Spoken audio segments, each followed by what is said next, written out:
Today's Monday, February 15th, 2021. Coming up on Roland Martin Unfiltered, 43 gutless Republicans vote to acquit Donald Trump in his second impeachment trial, but this still was the most bipartisan impeachment ever.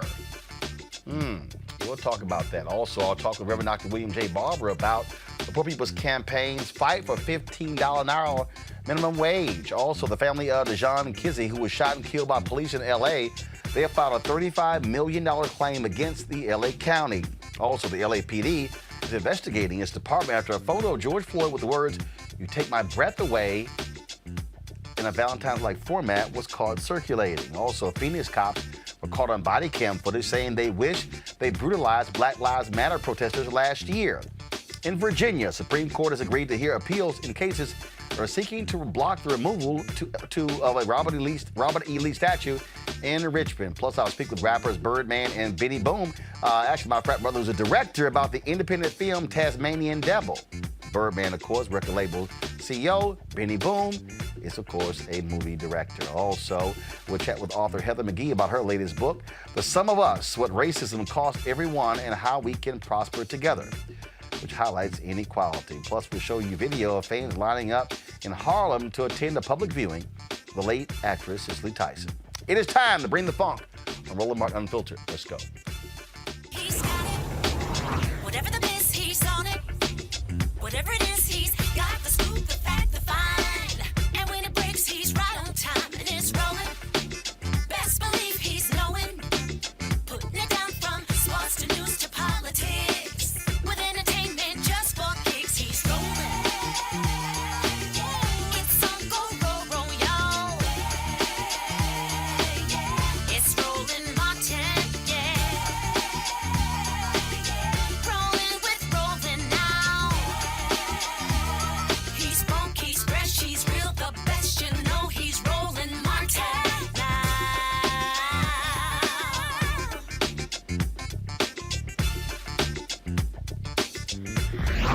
Martin. Overwhelming evidence laid out, video, tweets, direct quotes from rioters. House managers could not convince 43 gutless Republicans to vote to convict Donald Trump. Folks, it was, of course, it took place on Saturday, the vote that took place. Now, it was also marked by some drama when Democrats actually led the vote to actually call witnesses. And then after a whole bunch of back and forth, they were like, yeah, we're good. We're not going to call witnesses. Still makes no sense. But several Republicans did vote to convict Donald Trump. Richard Burr of North Carolina, Mitt Romney of Utah, Pat Toomey of Pennsylvania. They voted in addition to Susan Collins of Maine. You also had, of course, Lisa Murkowski of Alaska. Then, of course, you had the senator from Louisiana. Boy, they're not sitting too well with folks there. They want to move to actually censure him. It shows you, again, how utterly crazy it is, where they needed 67 votes to convict Donald Trump of insurrection, inciting the riot or the insurrection. Didn't get it. Now, after the acquittal, Chuck Schumer and Mitch McConnell spoke about what it meant for the country. But you know what? I'm not going to sit here and waste the damn video showing them because they just went back and forth. And but the person who was really embarrassing was that fool McConnell. So he stood in front of the cameras, y'all.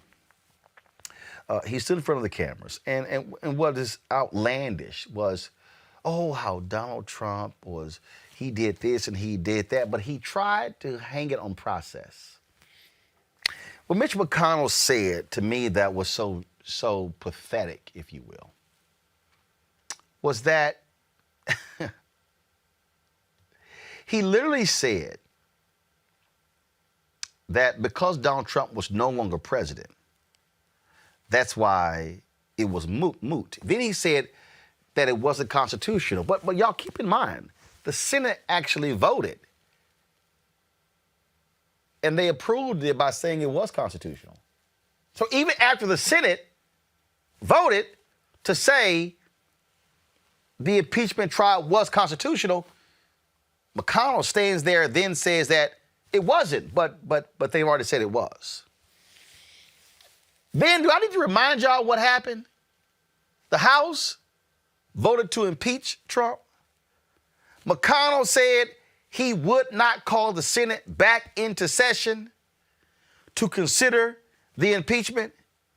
But now you want to stand in front of the cameras on the Senate floor and say, we can't do it since he's no longer president, when you were the one who could have changed that. But a little bit later, in an interview with Politico, Mitch McConnell said the only thing that he cared about was electability. So he made it clear, I don't give a damn about all that. I'm trying to get the Senate back. So I'm not going to vote to convict Donald Trump if that's going to keep me from getting the Senate back. And thank goodness, Collins, Murkowski, Sass of Nebraska, Toomey, thank goodness they voted the right way. Romney, thank goodness that they had enough sense to say, you know what, hey, the guy was guilty. Thank goodness you actually had Senator Bill Cassidy of Louisiana, who made it real clear that Trump was guilty. And then you have Burr as well. But then you have the folks like Senator Lindsey Graham, who goes on Fox News and says, oh, because of this, I can guarantee you that when Kamala Harris is president, first of all, I'm glad that he's calling this thing forth, that she's going to be the next president of the United States after Joe Biden. I appreciate that, Lindsey. He says, oh, I guarantee you that if she becomes president, Republicans, we get back the House, we going to impeach her because she bailed out rioters. Do y'all see how small and petty they are? Do y'all see how they operate here? I keep telling y'all, you cannot trust the 43 Republicans who voted to acquit Donald Trump. They are gutless people.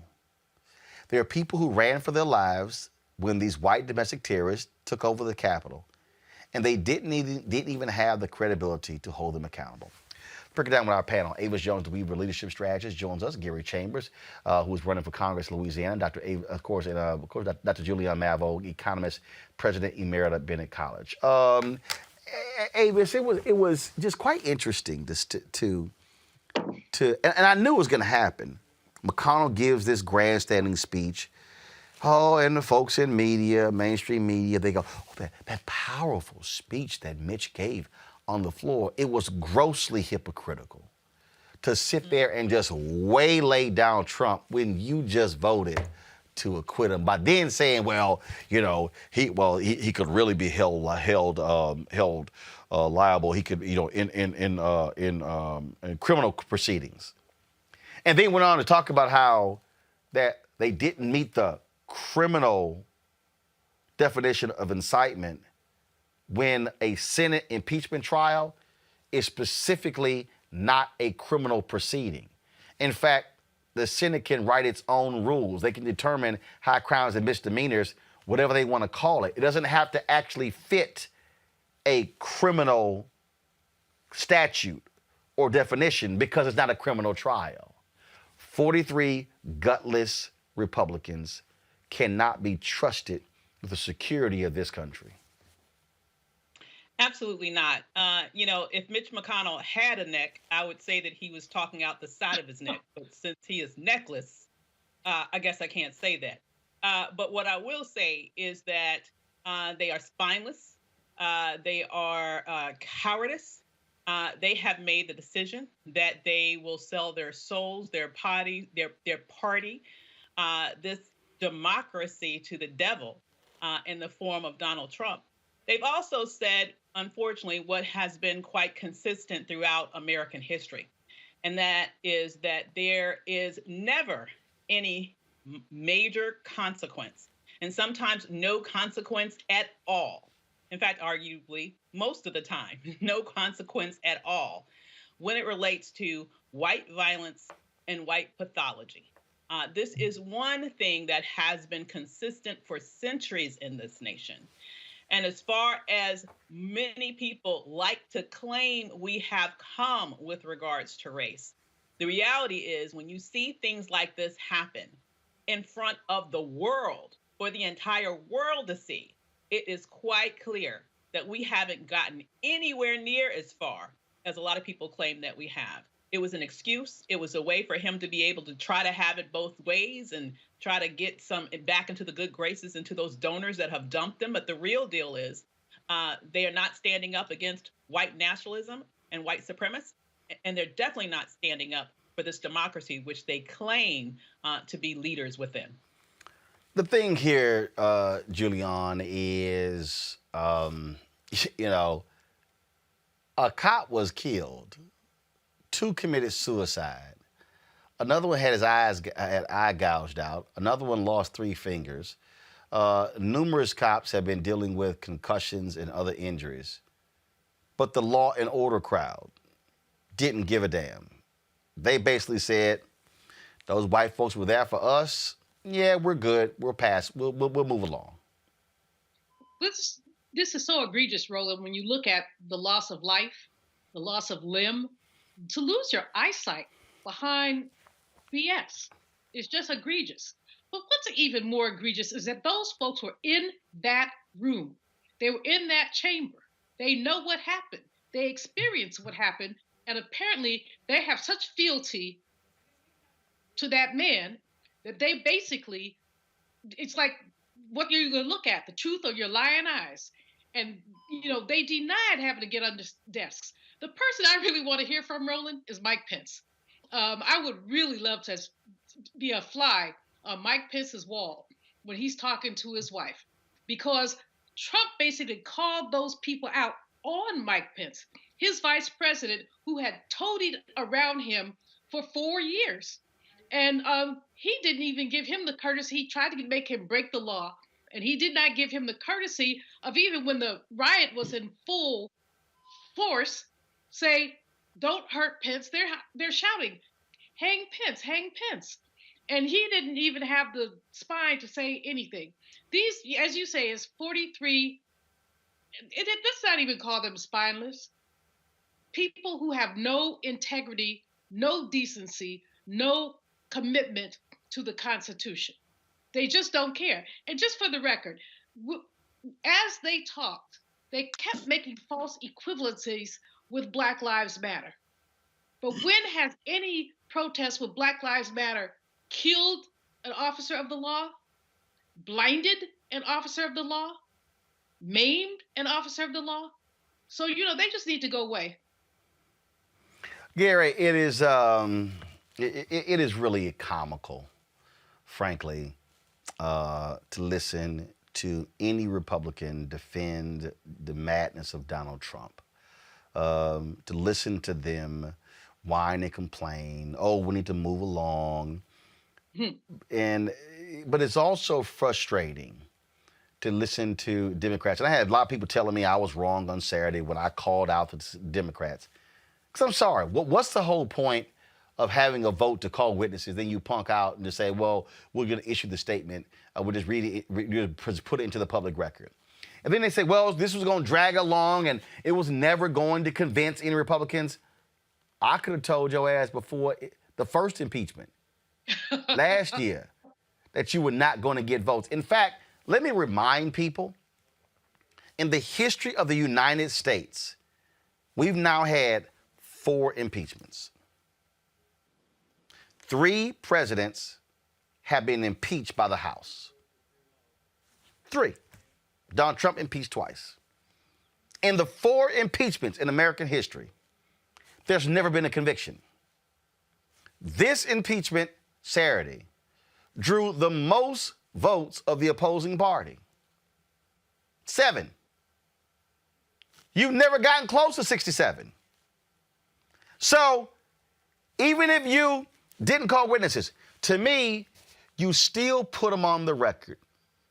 You still have them testify before the American people, and you still have them sit there and have that Republican Congresswoman sit there, and you force Kevin McCarthy to come and testify. You force Kelly Conway to talk about the phone call you made to Donald Trump to send in the National Guard. You force them to do that. That, folk, is why you do it. That's why you do it. Gary, go ahead. You know, I'd have to agree with you 100%, Roland. You know, when we look at this country, it's not just Republicans that are failing us, but mediocre Democrats. Democrats who don't have the courage to stand up and speak truth to power. I'm blown away that a senator from Louisiana voted for it, but glad that he did. But we need to remember that John Kennedy is up for re-election in 2 years, and we need to send him home with his homeboy Trump. Now, of course, Kennedy voted to acquit. He did.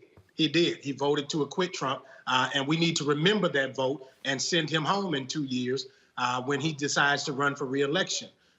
It is never a shock to me that white men give white men a pass when they break the law. We all know that if the third president to be impeached had been Barack Obama, he would have been convicted by a Republican Senate. The truth is, you know, we have got to absolutely put people on the record. I have fought for issues like that on a local level and had pushback, right? Because people feel like, well, it's not going to matter. It matters to put it on the record so that it will remain in history forever. And there is no greater document than the documents that come from the halls of Congress. And bringing those people before the American people and allowing them to say out of their own mouth, not read it in a news report, not read it or hear about it on CNN or Roland Martin, but to find out from the people, from the horse's mouth, as they say, what took place with Donald Trump, because apparently some people still don't believe it. And the way that you ensure that there is never a question about what happened is you put it on the record. The thing here that people have to really begin to understand is that what Republicans have said here, Avis, is that, man, whatever Trump wants, we fine. It don't matter. He can say and do whatever he wants to do. We're good with it. And I need people to stop saying that they are scared of Donald Trump's base. No, they're not. They are embracing the racism. They are embracing the bigotry. They are embracing everything that has to do with these folks. That's what they're doing. Absolutely. This allows them to do what they have been doing, quite frankly, for years, but just now in a much more open and honest way, right? They've been playing this Southern strategy, race card type of politics for decades. And so this is nothing new. What Trump has allowed them to do is to be very bold and overt about it. And this is why you have a situation where, you know, you have people giving this crazy wacko QAnon woman Green, right?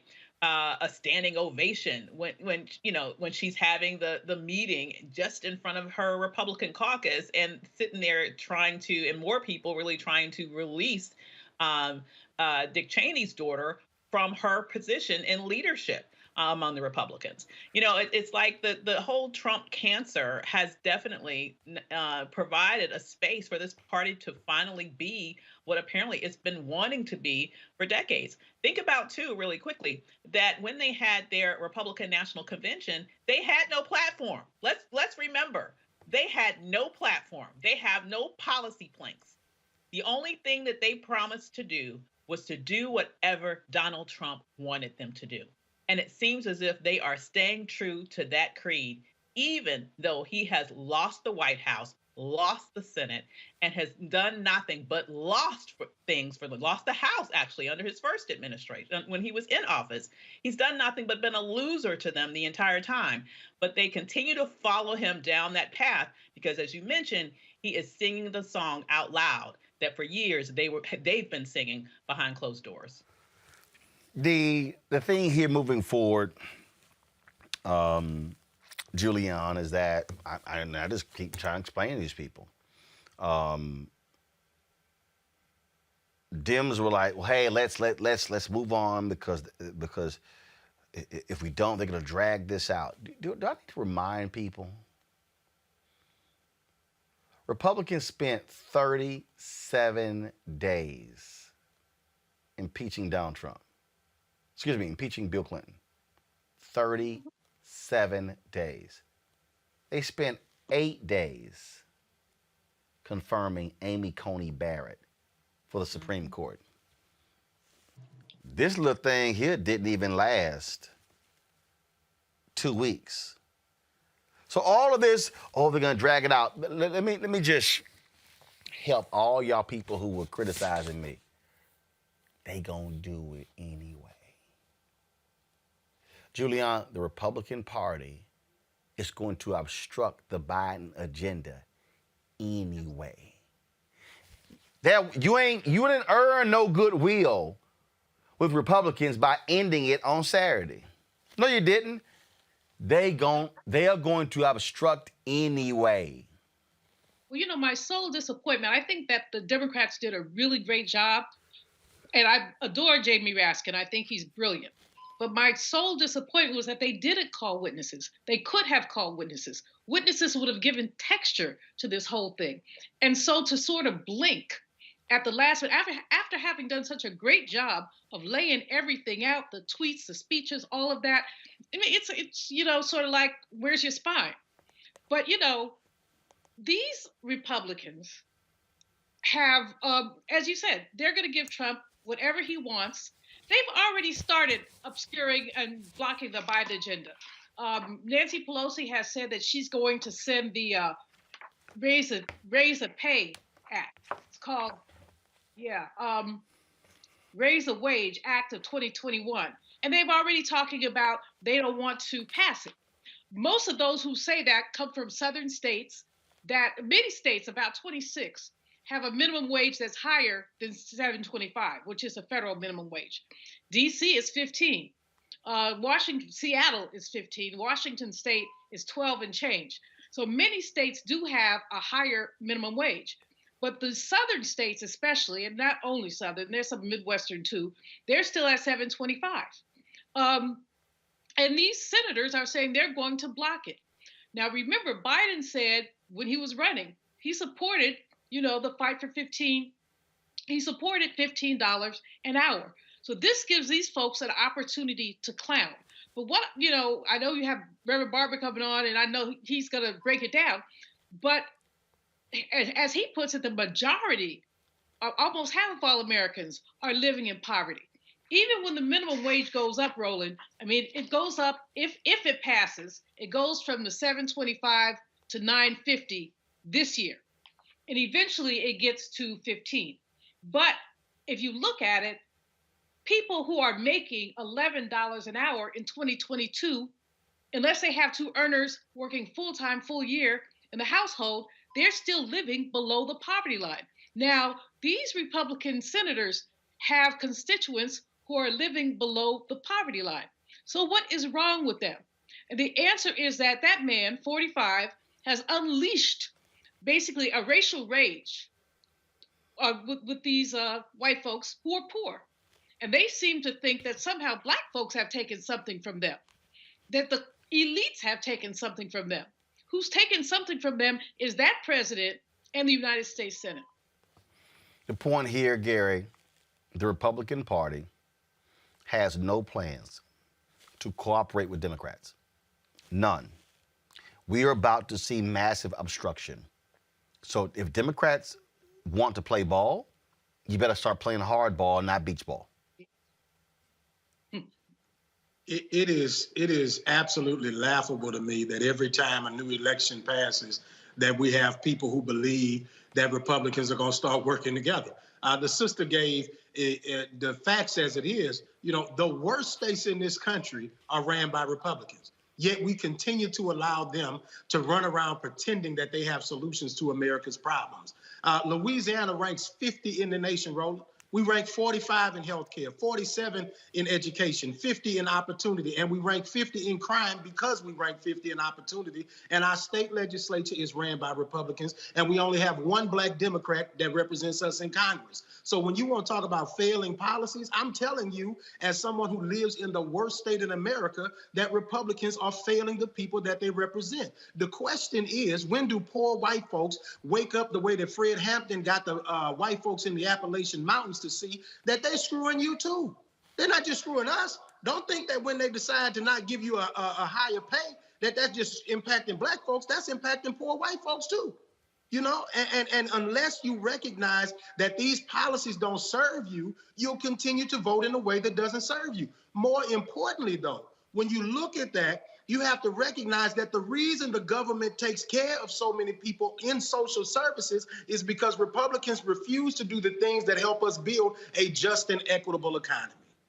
Speaking of that, joining us right now is Reverend Dr. William J. Barber. Reverend Barber, to the point Gary just made, the point that Juliana's been talking about as well, or what I've been laying out by an agenda, you already see it right now. We talk about $15 an hour. Here we are trying to have a conversation. You've got all of these Republicans who are saying, oh, the COVID relief bill is too high. We must do means testing. Well, one of the reasons people are sitting here desperate for checks is because many people are broke and you're not paying at least $15 an hour. Yeah, amen. But here's the depth of it as well. You know, we've not seen a minimum wage increase, for instance, in 9 or 10 years. In 1963, at the March on Washington, black and white people called for the minimum wage to be $2 an hour, which would be $15 today. You look at it through the prism of black people, it took us from 0 to 400 years. It took us 400 years to get to 725. We know right now, Roland, that before COVID, there were 62 million people making less than a living wage.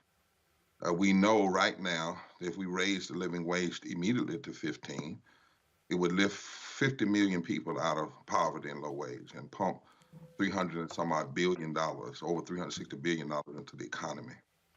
We know that corporations and banks got everything they wanted in COVID and some things they didn't. Over $6 trillion. One time they got over $1.5 trillion overnight that didn't even go through the Congress. But we got a deeper problem. I do want to say to my brother, it's not poor white people. That's not what that is. Middle class and high middle class white people that are voting Republican. The truth of the matter is, from a study we did called Unleashing the Power of Poor and Low Wealth People, we found that poor white people, like many poor black people, don't vote. And the reason they don't vote is because, number one, they say they never hear their issues. And number two, transportation, they can't get off job. And number three, voter suppression. In this past election, 55% of poor and low wealth people, black and white, voted for Biden-Harris, 55%. 6 million more poor and low wealth people voted this time than in 2016. That's 34 million, but it still means 29 million black people, poor and low wealth people, did not vote. The Southern strategy was designed to keep black and poor white people at each other's throat. But what we see today from the data is that it was people who make above $60,000 a year that kept Trump in office, that continues to vote for people like McConnell and Kennedy, and you mentioned. We actually have an opportunity now because 70% of Americans want to see a raise in the minimum wage.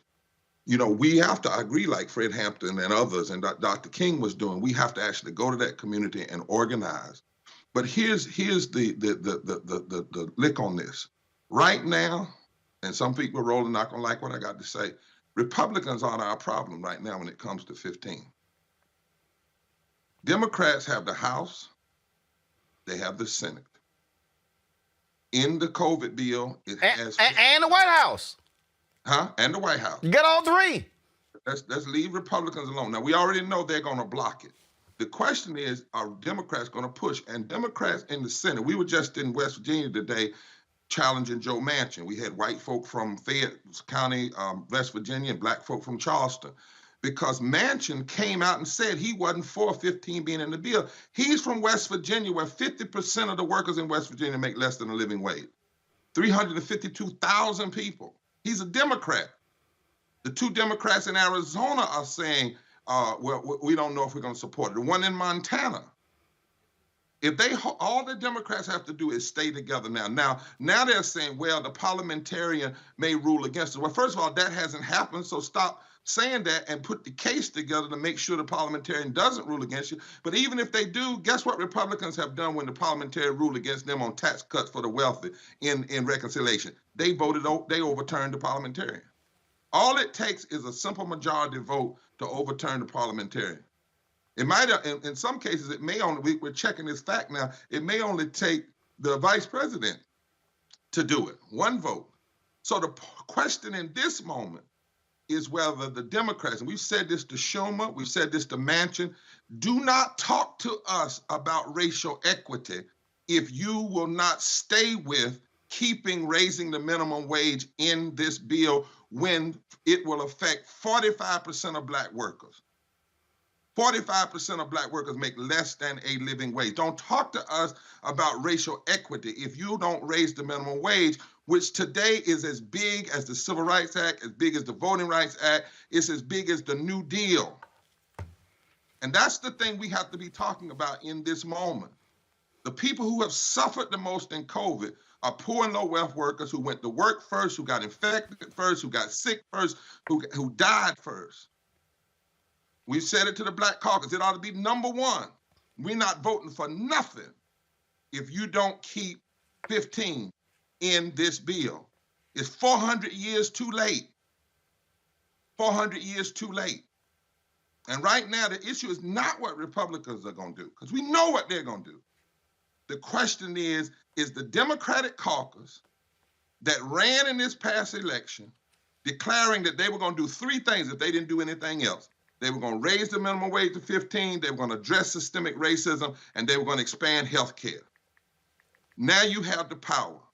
And the question is whether you're going to play hardball for justice or whether you're going to be more interested in compromising with Republicans who will never compromise with you, or are you going to be more interested in doing what's right by the people? That's the question before us right now.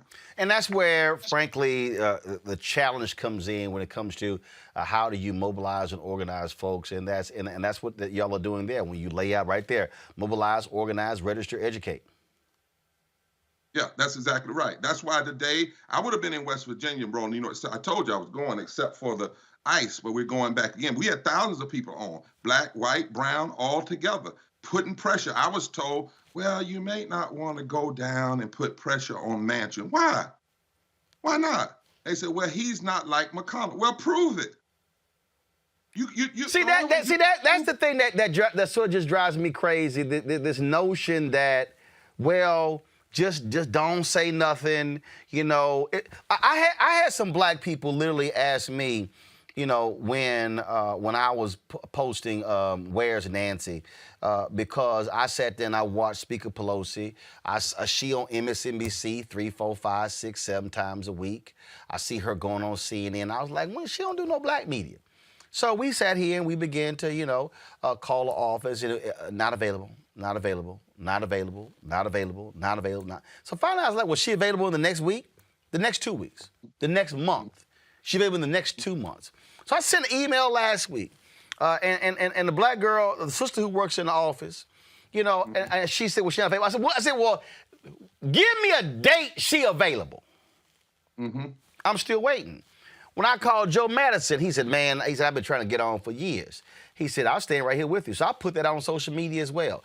And so he mentioned the next day, well, I guess her folk were listening because they immediately called Joe, and she had her on his show a couple of days later.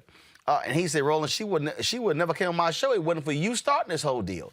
And so it's the same thing. Why in the hell, why am I going to be afraid to say, Nancy, you ain't the speaker without Black votes? You don't get to benefit from the Black caucus having the largest caucus on the Democratic side, and you only talk to white media. She don't do no syndicated Black radio shows. I can't tell you when last time she did Steve Harvey, Ricky Smiley, I can go down the whole line. So my deal is, yeah, I'm going to sit and call you out and demand. Folk have got to be willing to say, just because there's a D at the end of your name don't mean I don't get to say anything. No, when you in power, we target who's in power. We talk about who's in power, and you have to, and the Black Caucus has to say that to folk. We have to say, for instance, right now, it bothers me when people say we're going to address racial equity and we're going to deal with prison reform and police reform. Okay, yes, we have to do that. But that's not race equity. That's a part of race equity. That's a part of it. That's right. That's exactly right. Because people are dying. If you want to deal with death, not only are people dying because cops are killing them, putting their knees on them, lynching them on the street by knee, people are dying from the lack of health care, dying from the lack of income. So let's deal with the issues, but don't put us in a look, we're going to just do this and we're going to walk away from this. I said to members of the Black Caucus and that 61% of Black people, Roland, are poor and low wealth today. That's 26 million Black people. That's 60. That has to be a number one issue.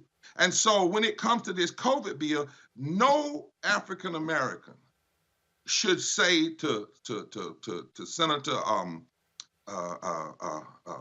Schumer or any of them, well, okay, we'll take COVID if it doesn't have $15 a minimum wage, and we'll wait till we can do it a standalone. If you go to a standalone bill, it's going to take a 2/3. You're not going to get that because then you need all of those Republicans.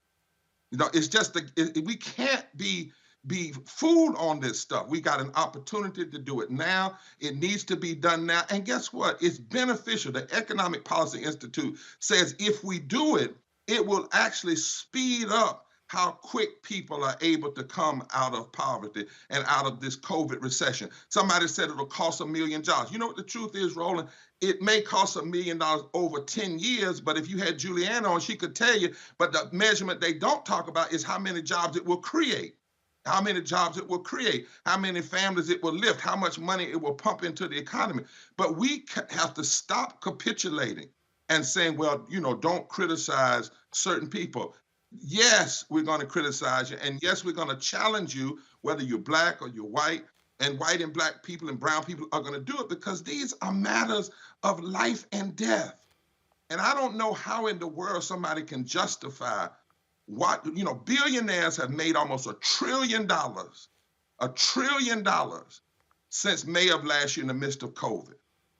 And yet here we are hedging over whether we can give poor and low wealth $15, and it's not even going to kick in immediately. In the Poor People's Campaign, Roland, we want it now. But the bill they put in says a little bit now, a little bit now, a little bit, and it'll actually end up being there 5 years later. Come on. We cannot have that kind of capitulation. And I tell you something, you talk about who owes people, who they owe their rights. As I said, the exit polls tell us that one disaggregation we are not doing good enough on, and that is that 55% of poor and low wealth people were the determining factor for Biden and Harris and for the Senate returning to Democrat. 55% of poor and low wealth voted. And they voted because they heard, they didn't hear everything they wanted, but they at least heard, if you get elected, you're going to raise the wages, okay, we're going to vote for you. And if they go backwards on this, it will undermine the ability to call people out to vote in mass in the years to come. Because what it boils down to is you are supposed to do what you say you were going to do. Trump does it. Trump did it. Lindsey Graham does it. McConnell does it. One thing we can say about Republicans, the great compliment you can give them is they do what they say they're going to do. Now, it might be bad. It might hurt a lot of people, but they do what they say they're going to do. You know, and that's always been the case. Roland, let me mention one other thing. I heard you talk go ahead. Go ahead. No, go ahead. On the thing, you know, people are like, well, they got to pass. You know, I'm like you, I read. Well, you know, after the Civil War, the national insurrectionists, the people who committed treason against this country, the people who got hundreds of thousands of people killed, on American soil, they got a pass. So this business of giving white people passes, even on the most horrible thing, is American. It's not all of America, but it certainly is a major part of the American reality. And that's why I agree with you. If, my friend Jamie and our sister, God knows they were powerful. But I'm understanding that it was some of the senators that said to them, if you all want these witnesses, we may not vote for them to come. See, because the process was they would have to bring the witnesses, and then the Senate would have to vote on each witness. And that some of the folks said, no, we don't want to do that. And every time we don't tell the whole truth, we actually inhibit our ability to deal with these issues of justice and racism, because we keep just telling a little bit and then backing up. Mm-hmm. And that's always been the case. That's the sad reality. We always give folk a little, you think about it, but like I said, after the Civil War, the former planters, all they had to do was go somewhere to a justice of the peace, put their hand on the Bible, and swear that they wouldn't do what they did anymore. And they got all their land back and everything. They got a pass. And that's why we're still dealing with racism. The point that I consistently make is this here. People keep talking about the next 4 years. The reality is there's no such thing as the next 4 years, because Democrats only have a 4-vote majority in the House. That's right. They are tied in the Senate. This thing could all change in 2022. You get everything you can get right now. You use every lever of power to get what you want right now. Otherwise, if you sit here and wait, and everybody got to remember, there were a lot of Democrats who said, let's not accept this criminal justice reform bill under Obama. We can get a better one when Hillary's president. That's what they said. Yep. That's exactly right. They say that, and to keep getting a better one rather than getting the best while you have the vote. In politics, you only have today. You only have the votes you have today. People vote for you to go to work. They don't vote for you to say, well, let me see if I can get enough people to go along. The bipartisanism is in the people who voted. If you want bipartisanism, you want a mandate, it's the 8 million people that voted for Biden-Harris and voted to change the Senate. That's your mandate. It's bipartisanism is the black, white, brown, Republican, Democrats, independents who voted for the ticket. You won. Now that you've won, if we've seen 4 years of what mean, maniacal folk will do with power, we ought to at least be able to see 2 years of what good folk will do with power. But if you make the issue more about patting people on the back and being friends and whatnot than doing right by the people, I'm telling you, Doc, I don't even want to see I want to see it, of course, I want to be alive, but I can't imagine what's going to happen in 2022 if Democrats fail on this COVID relief in full. Yep. Because a lot of people, Doc, it was hard enough, Roland, for us, you and I and others to convince people this time. Yeah. Well, convince people this time. Bottom line is, you got to deliver if you want people to return to the polls. As simple as that. And so, last point for you, what do you want our audience to do? We got more than 7,000 folks watching YouTube, Facebook, Periscope. What do you want them to do? I want, first of all, folk to go to the Poor People's Campaign website today, click on our action for today, and send Joe Manchin every letter you can. You can do a question, you can do a call. He needs to understand that his vote is not only going to impact the 50% of West Virginians that will make less than the living wage, but the 62 million folk in America, the 45% of black folk. And he can either be the hero or the villain, but he can't straddle the fence. He cannot, and we cannot have him as a Democrat blocking, including, and it's not COVID relief and a living wage, it's COVID relief with a living wage inside of it. Now, lastly, Roland, I need you to know this. There is some temp by people are saying, well, we're going to include a child tax credit. So that should offset where we don't need the 15. And we're saying, no, you need the child tax credit and the 15. It's not either or. It's both and. So go to the Poor People's Campaign website, Join us in our actions. Follow us every Moral Monday. And let's put pressure on these senators. And also, you should be putting pressure on the 2 senators in Arizona, the Democrats in Arizona, and the Democrat in Montana. Those are the 3 pressure points that we need to be pushing hard on and pushing them to do the right thing. Reverend Dr. William J. Barber, we surely appreciate it, sir. Thank you so very much. Take it up. Thank you. Julian, we'll go to you. The point Dr. Barber was making there is a critical one, because it is what I said consistently during the election, that voting is the end of one process and it's the beginning of another. That when the election is over, you now then take all of that energy that we use with social media and pushing people to register and to vote, to then say, now we must mobilize and organize you to drive folk to get the policy initiatives on the local, on the city, the county, the state, and the federal level. No, absolutely, Roland. My line is always, voting is not the most you can do, it's the least you can do. After you vote, there's so much more work to do. And the points that Reverend Barber were making are right on time in terms of certainly this minimum wage. It's a necessity. Even when we get to 15, it's going to be 2025, we'll get to 15. That will be $31,000 a year for a full-time, full-year worker. Now, what we're not paying attention to is the fact that many of these low-wage jobs are not full-time, full-year.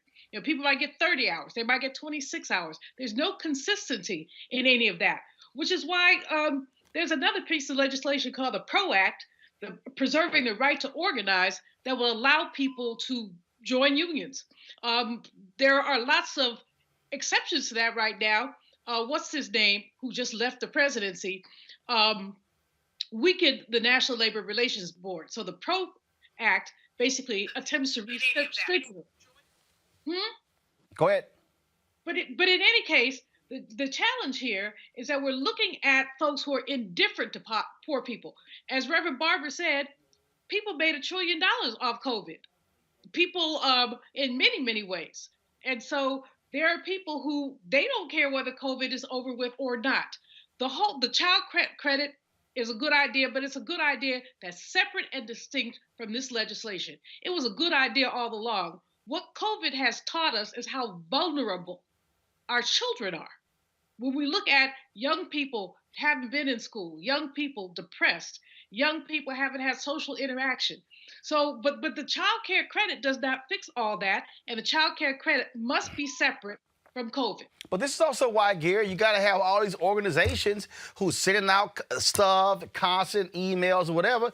They got to also be engaged. That means NAACP. What specifically are you telling people to do? Who should they be calling? What should they be advocating for? National Urban League, National Action Network. I can go down the line. Organizational power, what are you doing? What are you telling people to do? We do it on this show right here, where we're saying this is the pressure point, having Dr. Barber on, saying go here, because that ain't happening on MSNBC. That's not happening on CNN. They're getting caught up in the whole process deal, and you getting stuck on that, and that's actually not speaking to exactly what is going on. Our people have got to understand that, look, this is the moment now. We should be saying to the Black Caucus, y'all got 59 votes. This all the Black Caucus do. They got to do this right here. Unless this in the bill, we ain't voting for it. The same thing the Freedom Caucus did. 30-some-odd Freedom Caucus members shut everything down using their 30 votes. That's how you actually get it done. Okay, the squad. Guess what, y'all? Democrats got a 4-vote majority. If all Republicans vote against, the 4 members of the squad can sit in and change everything. Like literally, they can say, nah, we ain't moving on that unless it's in. See, this is about, again, using your power. I love what Reverend Barber said, that in politics you only have today.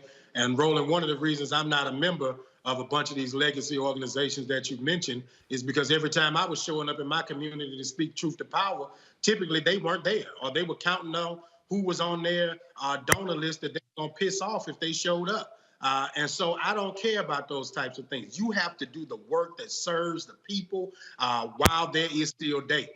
Too often we are spending our time spinning our wheels instead of fighting for people, instead of making change. And then spending the time after that blaming somebody else for why you didn't do the job the people elected you to do. The question for us as voters is, how long are we going to be satisfied with mediocre leadership? How long are we going to continue to elect people who don't have the courage to lead? How long are we going to continue to go down the same road? The definition of insanity is to do the same thing over and over and to expect different results. If we continue to elect the same type of people, we're going to continue to have this conversation. And so if you don't like what you see, we have less than 2 years now before there's another series of elections that give us the ability to grow power. And the reason Democrats don't grow power by leaps and bounds is because you don't make change by leaps and bounds. When you look at the Tea Party and what Republicans morphed out of the Tea, how many members of the Republican delegation now consider themselves to agree with the ideology of what was the Tea Party? That's how we ended up with a Donald Trump presidency to begin with, because the racist bigots that were elected through the Tea Party movement then opened the door that got us Donald Trump. If we begin to stick together along policy the same way that they did along policy, you're going to open up a windfall, I believe, of new bold leadership. And we don't have to agree on everything, but there ought to be some fundamental things that we do agree on that we can accomplish for the people. Avis? Absolutely. The thing is, the Democratic Party has a boldness problem. It has a backbone problem. And, the reality is that they need to be pushed. And so similar to what Dr. Malveaux was saying, I think that we need to know that really voting is just the starting gun. It's not the finish line of the race. And there are some key organizations that are doing some work out there to help them work to mobilize people. Black Women's Roundtable, for example, does a great job with that, mobilizing people at the state level as well as nationally. But the bottom line is we need to make sure that our voices are heard, not just on election day, but pushing the agenda. And I love the idea of seeing the Congressional Black Caucus actually using their voting block in ways that put pressure on the Democratic Party to do more work in those areas that we know we need to see movement on. What's the use of having power if you don't exert it? So, we need to be bold. We need to be unflinching. We need to be willing to put teeth into the actions that are necessary in order to get our agenda passed. Because the reality is, if we don't, it will not happen. It will not happen on its own. We have to pull this country kicking and screaming in the direction that it needs to go. We've always done it throughout the centuries, and we have to keep doing it now. Again, what I keep telling folks is you got to be able to stay engaged even after the election. Folks, let's go to a business story. The largest black-owned franchise operator of McDonald's is suing for discrimination. Tomorrow, Herb Washington is going to bring a civil rights action to hold McDonald's accountable for racial discrimination and retaliation he says he experienced as a black franchisee. Washington ran 27 McDonald's restaurants in New York, Pennsylvania, and Ohio during his 40 years with the company. But he says McDonald's was trying to drive black franchisees from its system and pressured him to sell several of his stores to white franchisees. Washington will bring his case against McDonald's tomorrow in a two-way video-based news conference. Reverend Jesse Jackson Sr., as well as Congresswoman Joyce Beatty, who chairs the Congressional Black Caucus, will be among the speakers who will be present during the video-based conference, which will take place at 1:30 p.m. Eastern, and we'll be live streaming that right here on Roland Martin Unfiltered. The family of Dijon Kizzee, the 29-year-old black man killed by two L.A. sheriff's deputies last August, has filed a claim with L.A. County. He was initially stopped for biking on the wrong side of the street before officers ultimately unloaded 15 bullets into him. Now the family is seeking $35 million. According to the claim, which alleges L.A. County failed to properly train the deputies that killed Kizzee. Speaking of L.A., the L.A. Police Department has launched an internal investigation after an officer reported that a photo of George Floyd with the words "You take my breath away" in a Valentine-like format was circulated among officers. Police Chief Michael Moore said Saturday that investigators would try to determine how the image may have come into the workplace and who may have been involved. Moore says the officer who made the complaint will be interviewed. Moore said if the probe confirms LAPD officers were circulating the image, people will find my wrath. We'll see. And also, officers in Phoenix, Arizona, caught via their own body cameras discussing how they regret not committing any acts of police brutality on Black Lives Matter protesters during arrests in October. According to the Washington Post, 3 Arizona officers arrested 18 members of Black Lives Matter and stated that they were disappointed if they hadn't trampled the group and doused them in pepper spray. Arizona Police Chief Jerry Williams responded to the matter and called the officers' behavior disrespectful, adding their behavior threatened the police department's relationship with the community. It swore to protect and serve. She plans to take swift action in order to discipline the officers as she sees fit. At this time, the chief has not revealed what that discipline may look like. According to the Post, just hours after the body camera footage was released, the Maricopa County Attorney's Office announced that it would dismiss charges against 15 protesters who were arrested on October 17th. The protesters were facing a number of charges, including rioting, aggravated assault with a deadly weapon, and resisting arrest. Chief Williams says the department will undergo reform in order to prevent another incident like this one from taking place. So, what do you make of all of that, Gary? You got the lawsuit in L.A. County. You got the cops sitting here spreading around the image of George Floyd and take my breath away. And then here in Arizona, but I think, don't they keep saying these are just a few bad apples?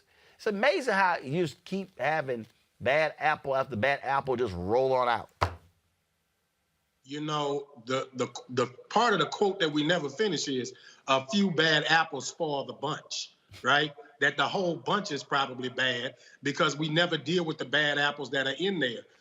And passively going along with racism and bigotry is the same as being an overt racist or a bigot. What did Dr. King say? He said, it is not the loud ones that he was concerned about, but the silence of his friends, right? The people who say that they support justice and equity and progress, who sit there, receive a text message like that and don't say this is unacceptable. It's the people who know that discrimination is happening when you're trying to force somebody to sell their business and sit in a room and not say something. It's all of the people along the way that sit and do nothing that allow us to get to these inflection points that we end up discussing, because we won't deal with something when it is a small problem or when it is something that could be checked in a way that just lets people know, you know what, this is unacceptable. I don't think it's funny. I don't think it's acceptable. And I'm not going to associate myself with you if that's how you believe. We don't believe in personal accountability, and therefore we don't have government accountability or workforce accountability or any of these things, because at the end of the day, it's people that run these organizations. And if people allow these things to passively exist, then they will continue to exist and perpetuate racism. The core of all of what you just talked about, Roland, is racism is alive and well in America. Avis. Absolutely. The reality is, you know, what other proof do we have to see? I mean, it's sad to say that this is not new. This is the type of racist behavior that we've seen out of these institutions forever. You know, what was the number of police officers, for example, that off-duty police officers that they believe participated in that insurrection? You know, how many times have we mentioned on this show about the fact that police organizations have been infiltrated by white supremacists? That's kind of clear. How many studies were done? I remember a couple of years ago about the Facebook activity of police officers across the country who were putting racist posts on their timelines, after which nothing substantially happened to most of these people who were engaged in these acts. The reality is that until these institutions start to take racism seriously and start eliminating these people, start firing these people, they are in essence condoning that behavior. And since they refuse to do it, the only logical assumption is they refuse to do anything about it because that's who they truly are. Julian. You know, the interesting thing about the Phoenix case, Roland, is that the police chief is a woman, Jerry Williams. And these guys were, they want to go back to the good old days when they could F somebody up and there were no consequences. And they were going on and on about that. Their boss is a woman. In the good old days, you would not have had a woman police chief. So I'm wondering what she's thinking as she listens to this from her own employees. I'm wondering what she's thinking. But, you know, as Avis is right, the law enforcement has been out of control as long as there's been law enforcement. There have been people, especially Black people, but brown people, and in the South, they lynched a couple Jewish people. But there have been people who have been deemed unworthy of legal protection, more than unworthy of legal protection, basically worthy of contempt. So you see cases where, as an example, people are lynched because they had too much money. In one case, a brother was lynched. Then he went, he was lynched because what had happened was he tried to sell his cotton, and the man told him he had to take a lower price than a white man did. He used profanity. All he said was damn. But there was a law in the books in Arkansas that a Black person couldn't curse at a white person. So as soon as he left the store, they arrested him for cursing. Now the brother had it going on. He just went in his pocket and handed them the $15. That was bail. It was $15. A lot of money in 1919. He was at the sheriff's office. When he left the sheriff's office, they strung him up. And this is not an unusual story. This is a story of Black folks in America. And you're right, Gary, they always want to say, well, one bad apple. But one bad apple spoils the bushel. And we know that there are bad apples. Some of them are above ground, but many of them are underground. The FBI did a study a couple of years ago that showed the connection between these white supremacists and law enforcement. They released the study, but of course, this was during that man's administration. Nobody did anything. But that data that's in that particular report is very useful to talk about these connections. And we know back in the day, post-Reconstruction, Klan members were the sheriffs. Bottom line here is this here. We have a fundamental problem in this country when it comes to police. As long as you have people who are living in gross denial, you're not going to see the changes. And anybody out there who continues to suggest that, oh, defund the police is bad, you do know where you have examples where shifting the resources has made a huge deal. And also, by the way, all the people out here who keep saying that, oh my goodness, because of how cops are being treated is leading to massive retirements like in New York. Good. That means that new jobs are being made available. Oh, with your bad self. Works for me. Got to go to a break. When we come back, we'll talk Confederate statues in Virginia, the Supreme Court, that and more right here in Roland Martin Unfiltered. I grew up wanting a lot of activities in my neighborhood that was in close proximity.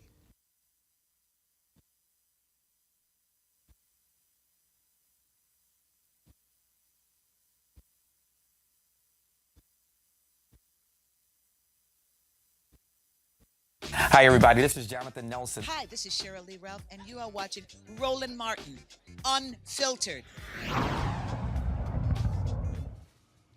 Of 1955 is the first time in a very violent civilization, Western civilization, any sizable group of people started to work to change by insisting we can use nonviolence power to create the change.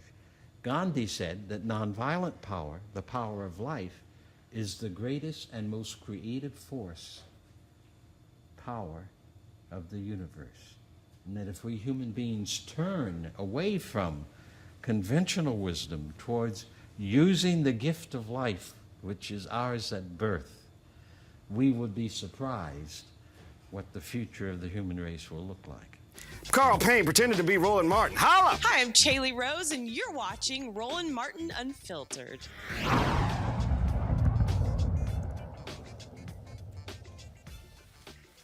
All right, folks, the removal of the last standing Confederate statue on Monument Avenue in Richmond will have to wait since the Supreme Court of Virginia has agreed to hear appeals from two groups who want the sculpture of Robert E. Lee to stay.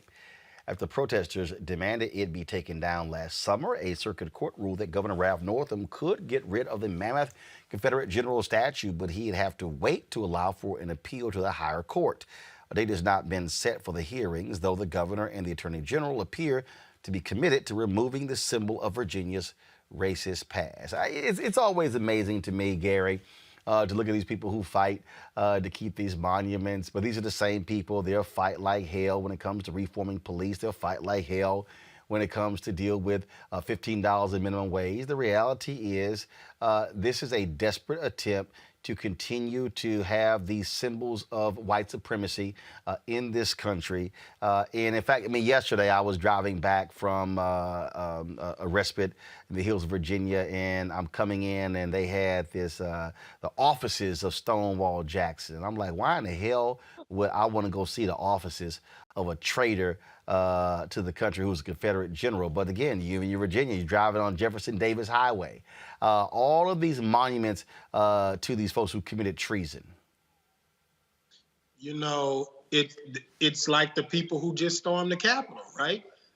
People who believe that, you know, racism and bigotry is acceptable, and anybody who's pushing against that is un-American. The truth is, what we know about Robert E. Lee is that he was a brutal man. That he was somebody who should never have been honored. And most of the monuments to honor Robert E. Lee actually appeared during the Civil Rights Movement as a way to intimidate Black people and say that we're going to honor our slave-bearing ancestors. And it's just crazy to me. You know, and what's worse is when you live in a community like I do in Baton Rouge, we had a school named after Robert E. Lee for 50 years, and we still to this day don't have a single school named after a Black person. And if we start talking about naming stuff after Black folks, the same racist white folks start saying, well, why do we have to name it against for somebody Black?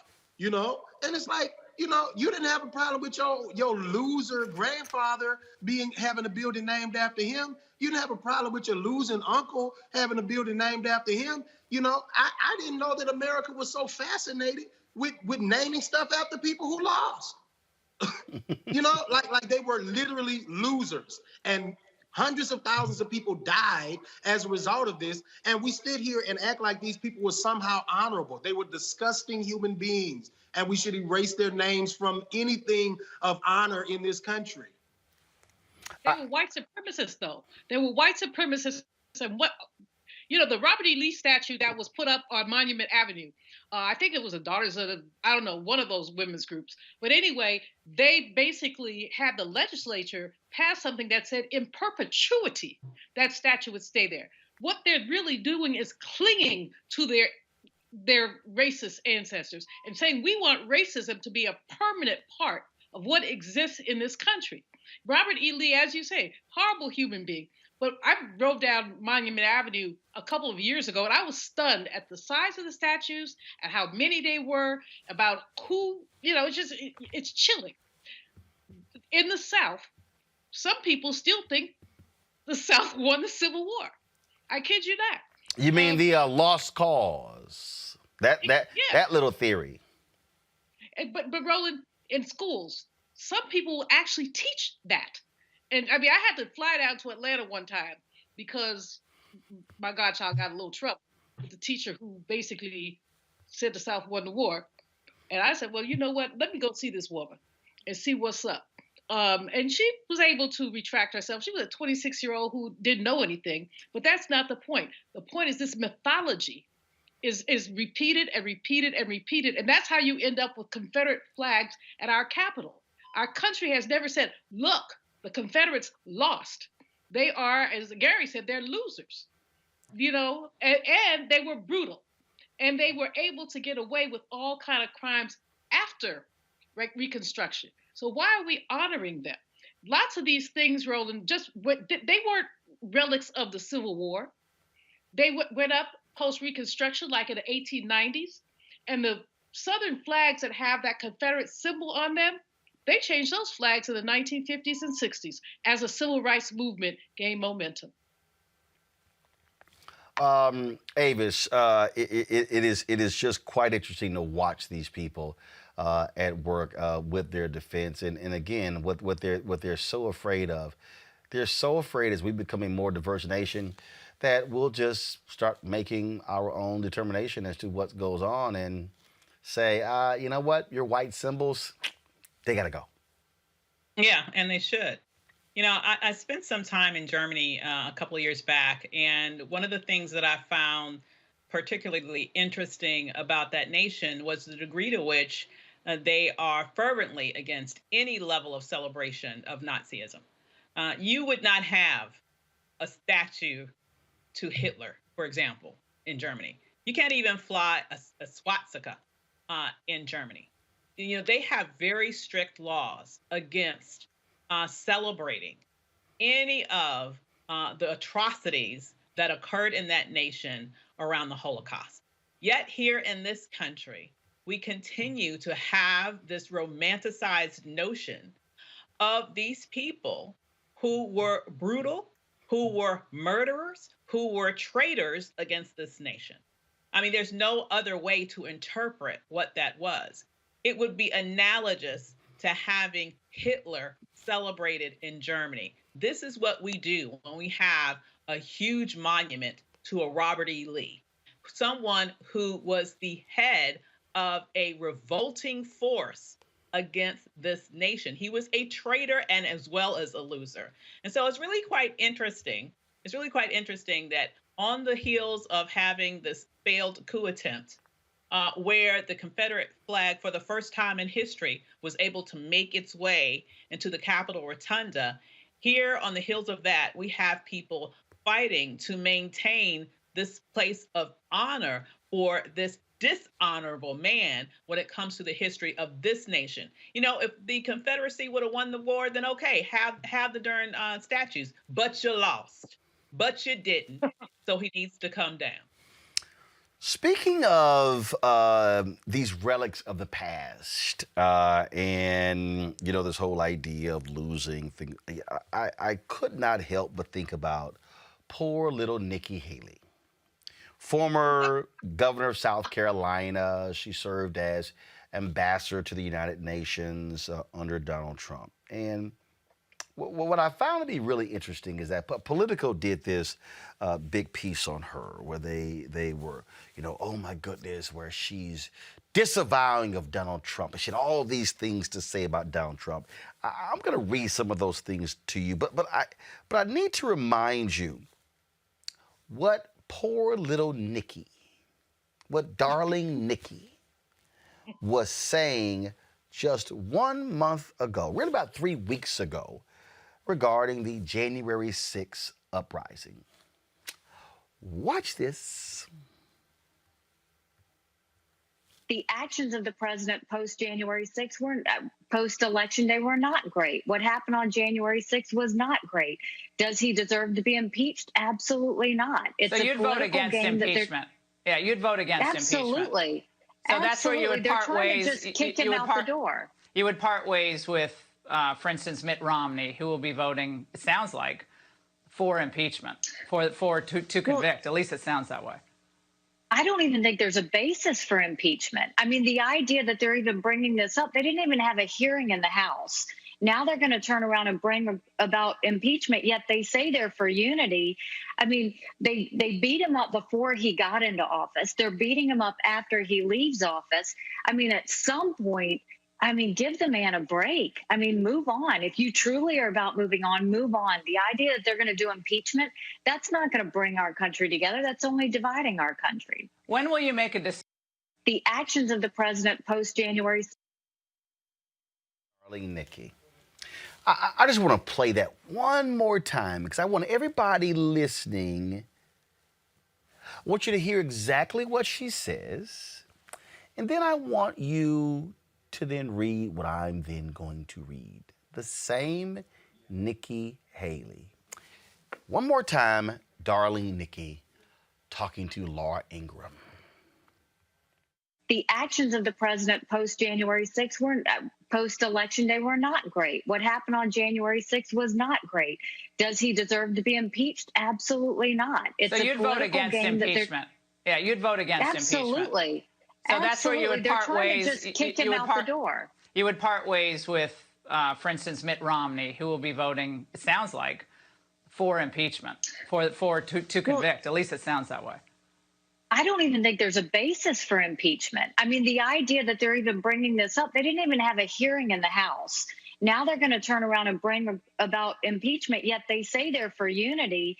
I mean, they beat him up before he got into office. They're beating him up after he leaves office.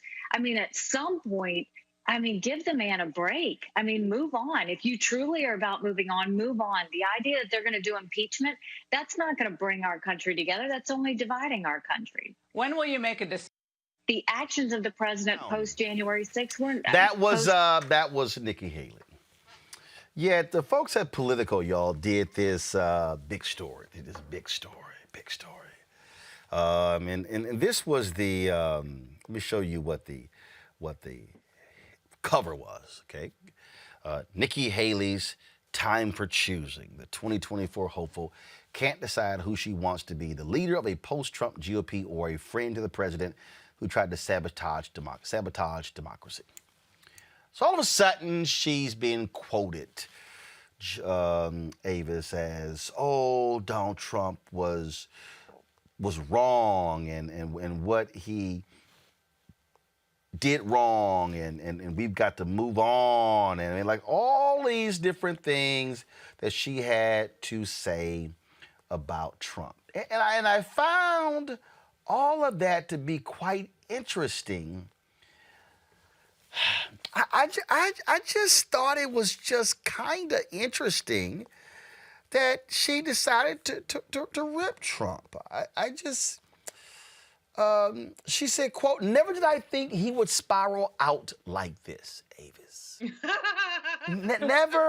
Never did she think that he would spiral out of control. That what he did was wrong, and she talked about how she reached out to him and as a friend and all of these different things. And so now all of a sudden Nikki Haley, darling Nikki, is on her redemption tour. Now she wants to say he should not run again in 2024. All of those things. Nah, boo. We will not forget when you defended every single one of his actions. Sorry, Nikki, that one's not gonna fly. No, not at all, Nimrata. Oh, excuse me, Nikki. No, it is not gonna fly. But she is a chameleon, right? She changes her name to become more palatable for white folk, and here she is trying to put herself in a position where she can potentially be seen as a contender to run for president in 2024. Let's not recognize the obvious here. She's trying to run for president, and now she wants to set herself up now as someone who is respectable. Forget all the stuff that she did prior to this. Forget all the things that she looked over and looked past before this. Forget all that she didn't do when she was actually in his cabinet. This is someone who was trying to be very opportunistic at this time. I guess she figures she's used Donald Trump as the best she can, while he was in office. And perhaps she's rolling the dice that by the time we're at a position for primary season for the Republicans, that by that time, perhaps she thinks that he would have done something to sort of undercut his ability to be the kingmaker that ostensibly he is right now. Because with that, she's basically said, I want to be the serious person that's thought of as being, once again, the traditional Republican. I am going to take up that mantle and trust and believe you're going to see her running for president 4 years from now. And see, Gary, I'm not going to be one of those folks who will be like these folks in mainstream media who somehow forget. I'm not going to be one to play this little game of Nikki Haley, acting as if she exhibited all of this courage to get Republicans to bring down the state flag when she should have been opposed to the Confederate flag from the beginning. But no, she didn't have any guts because all she cared about was winning. It took 9 black people to be gunned down in a church for it to come down. So I'm sorry, Nikki. Darling Nikki, you don't get any you don't get any credit from me for that. But I don't want to hear nothing she says about Donald Trump right now. Because do we need to remind Nikki Haley what she said about Donald Trump when she was running I mean, when she was actually, when other people were running. I guess she thinks we forgot those comments. Just like Lindsey Graham thinks we forgot what he had to say. Like Ted Cruz thinks we forgot what he had to say. No. The redemption tour is not going to work for me, Gary. Not going to work. It's all right.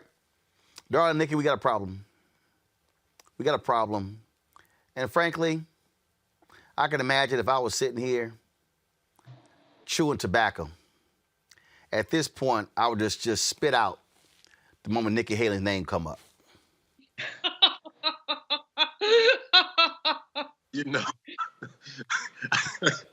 I certainly would have to agree with you, brother. She is hot garbage. I don't have no better way to say it than that. And I'm probably not supposed to say that because I'm running for office, but I'm going to just tell the truth.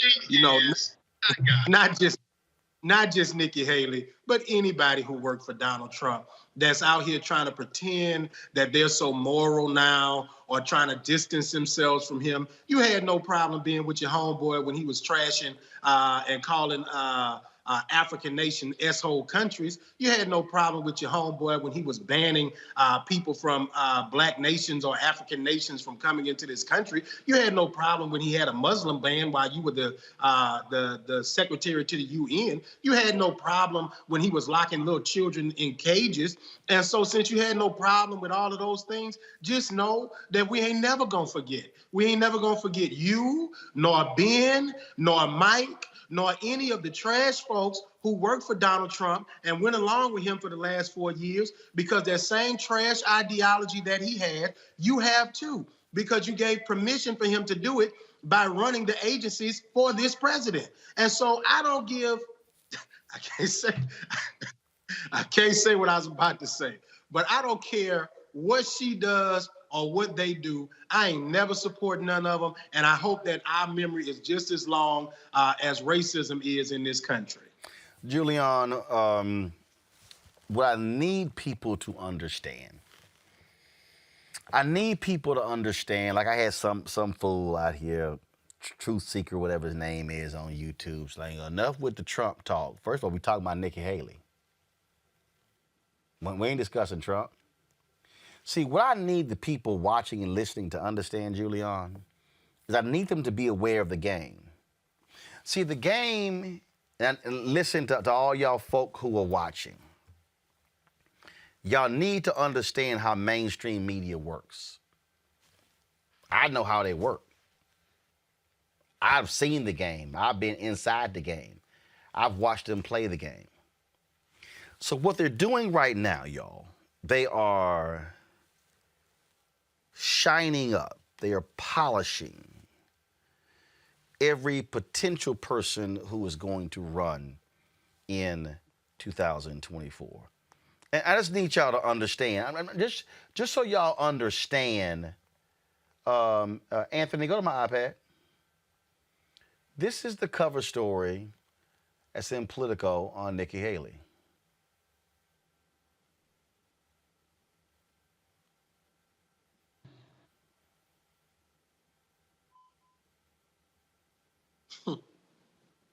Wow, this is a long piece.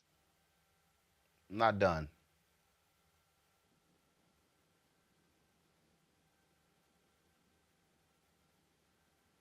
Ooh. Not done. Wow. Not done. Oh, yeah. They trying to help sis. Not done.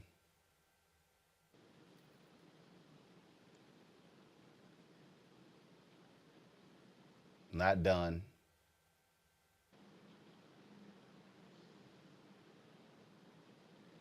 Not done. Who's her? He's scrubbing her up real good. Not done.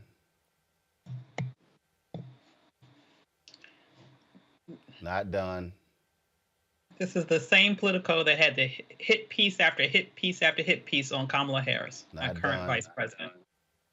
How many words is this piece, Roland? Now, I just scroll for y'all this whole piece on Nikki Haley. What I need everybody watching to understand, you're going to see another 15 of these. You're going to see one of these for Ted Cruz. You're going to see one of these for Josh Hawley. You're going to see one of these as they begin to, you're going to see, a number of these on Mike Pence. And what you're going to see is you're going to see all these pieces on their ideology and their view and their career and how they've changed all of these different things. Because they want you to actually, all that I scroll, they want you to go through all of that, the baby picture and her parents and all these things, because they want you, to the people out there who keep saying, why you keep talking about Trump? No. I'm discussing your opposition. I'm discussing how they're going to put a Donald Trump and package him as Nikki Haley. See, y'all gotta listen to what they are saying. Nikki now has courage. Yeah, I played y'all the video of her on Laura Ingraham talking about why Trump shouldn't get impeached. And if she was in the Senate, she wouldn't vote to impeach. Y'all know why? Because he was still sitting in the Oval. But now that he's not, now they all of a sudden have courage. But I need you to look at the policies that they're advocating. Stop thinking this is about Donald Trump. No, this is about the agenda of Donald Trump. Julianne, go ahead. Now, this is about those people who stormed the Capitol. They're fealty to them, not to Donald Trump. Trump has nothing to do with this. They're trying to humanize these people like Nikki Haley, despite the fact that she was horrible in South Carolina, especially towards Black people, toward the end when she took the flag down. Now, she didn't take it all the way down, though. She took it off the top and put it on the bottom. So it's still on Capitol grounds. That was the great compromise after 9 people were killed. But these pieces are going to come out, first of all, because, as you say, the mainstream media has an agenda. And they also are all cozying up to whoever they think is going to be Trump-light. And that's what they're looking for, is Trump-light. And the baby pictures, I'm sorry, I'm not that interested in your baby pictures, or your parents, for that matter. I'm interested in what you stand for. Why did South Carolina refuse the Medicare extension? Why do they have one of the lowest minimum wages in the country? Why do they underfund our HBCUs in South Carolina? Don't tell me anything about, you were a cute little kid. So was everybody. Yep. And everybody's over that too. So, Roland, we're going to, like you said, we're going to see a lot more of this. We're going to see wedges being open. And what we've seen with Nikki Haley over the years, though, which is really important, this woman has played it not both ways, but 10 ways. Since she went to the UN ambassador slot. Sucking up to Trump on 1 minute, talking about him, or distancing herself on the other. Anybody who forgets that basically ought to be shamed. I got you. Folks, again, just letting y'all know, be prepared. It's going to be a whole bunch of that. All right, folks, there's a new movie that's coming out, and it, of course, is called The Tasmanian Devil. Birdman has teamed up with Benny Boom, my frat brother and executive director of the film, as well as a director on this film. It spotlights a Nigerian immigrant struggling to find a balance between his desire to join a college frat and bonding with his estranged father, who is a strict pastor at a local church. If y'all got the trailer, go ahead and roll it, please.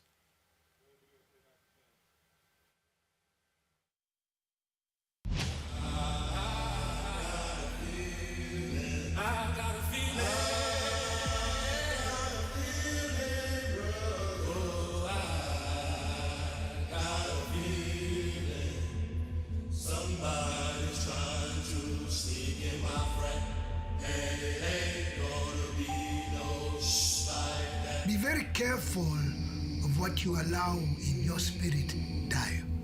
Especially especially in America. Look at our planet, I have my hand in. Look at I got it jacking up. Dio got accepted into university. He wants to come and live with you. From Nigeria, right? What's your GPA? He's got a 4.0. What? You serious? Dale, right? Nice to meet you. Pastor son? It is your mission to serve God. This, they just want to strut and get... Riding through Atlanta, when I got a vanish, I just take the 85 to Africa. Why are you listening to this vulgar music? Are you a garage boy? Early in the morning, I will rise and praise the Lord. In the morning, open your mouth, early in the morning. You weak, bro. Seem cool to me, bro. Nah, bro, he's not. You trying to get down, bro? I'm not sure. You not sure? You are filled with a rebellious spirit. Are you for real? Some crazy-ass devils just been released. But you need to be more careful. You can't be playing rough with Americans. You basically paying these to whip our... For real, I'm starting to forget the point in this. I am still your father. I'll beat your back to Africa. Oh, really? Hey, y'all both can get out of my house with that shit.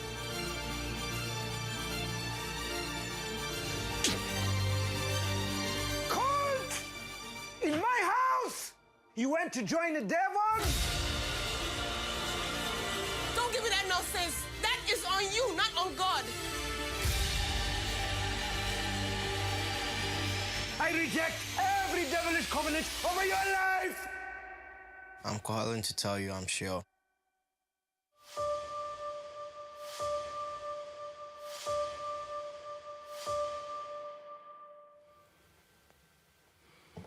All right, joining us right now is Benny Boom, executive producer of the film, as well as Solomon Onita, who is the director of the film. Gentlemen, glad to have both of you.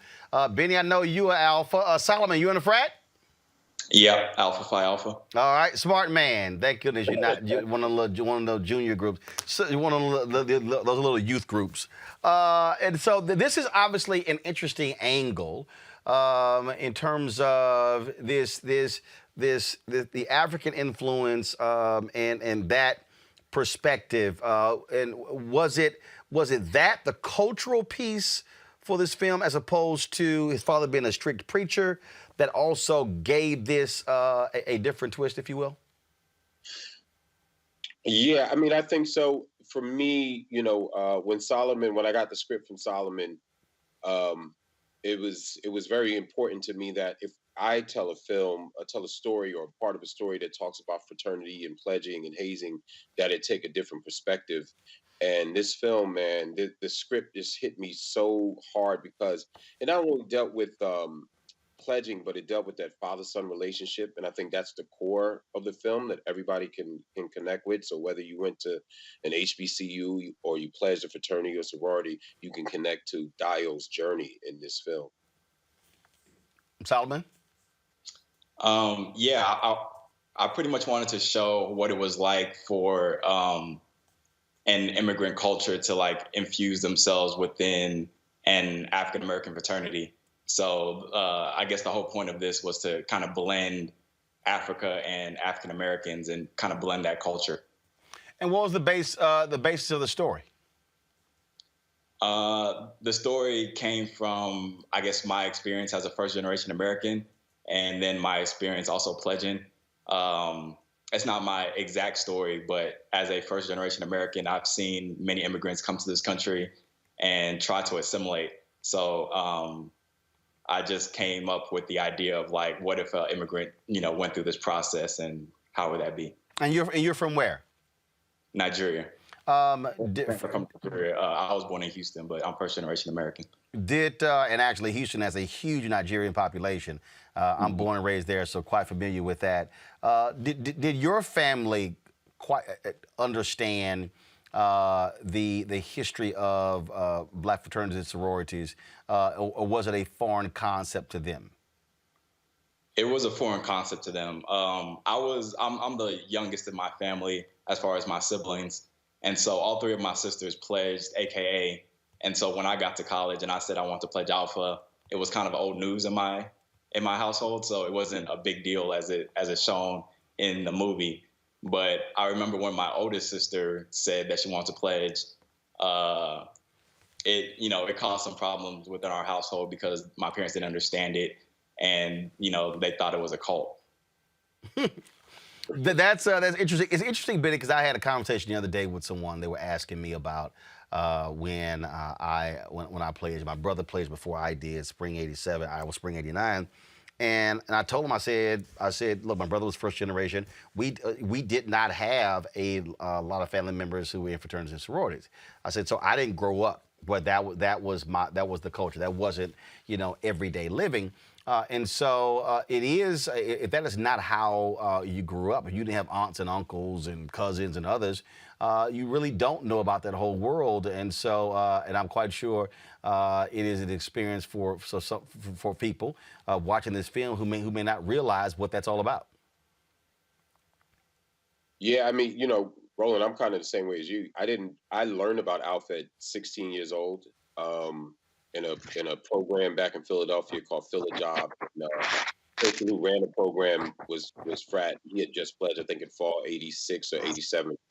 And so when I got to college, I already knew what I wanted to do. But had I not, had I not been introduced to that at that young age, I'm not sure, what I would have done in terms of pledging or not. But I went to school already knowing that I wanted to be an Alpha and all that, but I didn't have anybody in my family that was frat, so it was all very new to me.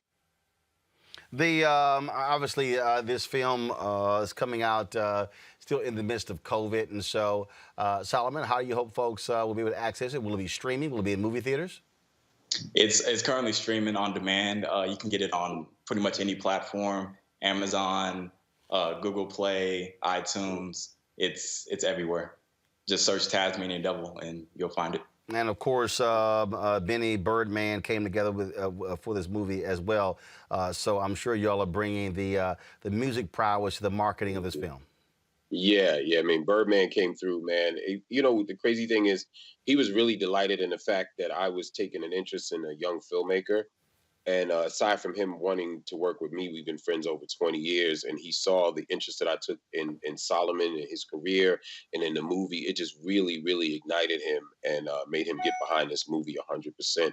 So, he was as passionate about this as he is about a Lil Wayne project or anything else that he does, So we got the music in there and you'll feel it. It'll feel like they were involved, like Cash Money was involved. All right, then. Well, I certainly appreciate both of you, Solomon and Benny. Thank you so very much. Good luck with the film. Yes, Thank you. All right. 06, gentlemen. Yeah, just in case y'all may not be able to see that, just in case. Solomon, how long you been in Alpha, Solomon? 10 years. I played ball 10. All right. Well, this Anthony hit me on camera 4. So this is what happened when you decide to get your own 30th anniversary gift. And so Anthony's gonna zoom in. Which camera, Anthony? Which one we on? Oh, 4? Yeah, go ahead. So, yeah, last year was my 30th year, so I don't believe in waiting on any folks to give you gifts, so I just went ahead and said, let me just go ahead and get that myself. So put that with that line number and the chapter over there. So that's how we do it. Palmer, Texas A&M. So, Roland, check it. This is my 30th right now. So, if you want to give me a gift, I was a solo. So, it number 1, Pyro. Well, April 6th. well, again, so I got my own gift, so I didn't wait for somebody to hook me up. I went ahead and got my own gift. So that's how we do it. So let me shout out Henry Cooper out of Houston. He's an Omega, but Henry he's a brother. He owns his own company, and so I've been at the Alpha convention, so I had to go in and hook him up there. So Solomon, Benny, I appreciate it, gentlemen. Thanks a lot. Yes, sir. Thank you so much. All right, y'all take care. Bro. Okay, All right. peace. All right, I'm gonna go back to my panel here. I'm gonna start Gary here. You know, Gary, the thing, y'all pull Gary up for me, please. The thing that I think was great is, look, I've been with COVID. Obviously, one night in Miami, Regina King directed. The other night, I saw Judas and the Black Messiah.